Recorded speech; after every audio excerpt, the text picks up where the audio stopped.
আজ আমরা এই যে অঙ্কটা আছে তার মান বার করব। এটা আমাদের বিভিন্ন চাকরির পরীক্ষাতেও থাকে, এমনকি ক্লাসের বিভিন্ন পরীক্ষাতেও এই অঙ্কটাতে থেকে থাকে। তার এখানে দেওয়া আছে 1/12 plus 1/20 plus 1/30 plus 1/42 plus 1/56 plus 1/72 plus হচ্ছে 1/90। তাহলে এটাতে হচ্ছে কি খুব শর্ট প্রসেস অঙ্কটা হবে। এটা 1/12, 1/12 মানে হচ্ছে কি 3 4 12, এটা আমরা লিখতে পারি। 1/20 মানে হচ্ছে 4 5 20, পরপর দুটি সংখ্যার গুণফল আকারে আমরা প্রকাশ করব।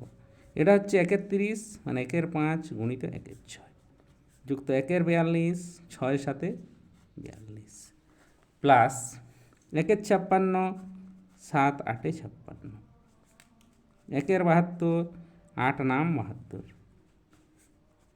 1/90 9 10 90। এরপর এই যে 3 4 12 লিখলাম, তাহলে প্রথমে 1/3 লিখব মাইনাস 1/4, এটা করলেই আমার 1/12 হয়ে যাবে।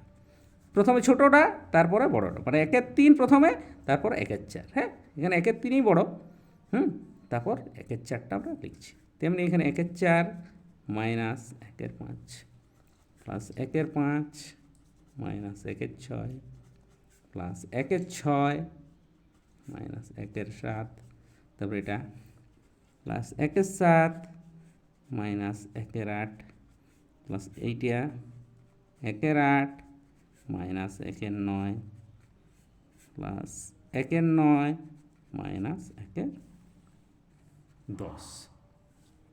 এরপর আমরা কী করব, এই যে 1/4 1/4 কেটে যাবে, 1/3 1/3 1/6 1/6 1/7 1/7 1/8 1/8 1/9 1/9, তাহলে প্লাস মাইনাসে কেটে গেল, শুধু পড়ে থাকলো 1/3 মাইনাস এখানে আমার পড়ে আছে 1/10।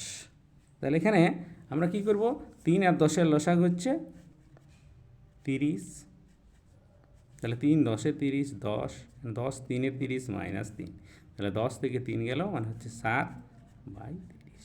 তাহলে এইভাবে শর্টকাট মেথডে আমরা অঙ্কটা করতে পারি। হ্যাঁ, এখান থেকে আমরা পরের লাইনটা ডাইরেক্টও করতে পারি। হ্যাঁ, যারা বুঝতে পারবে তাদের ঠিক আছে। হ্যাঁ, ব্যাস এভাবে।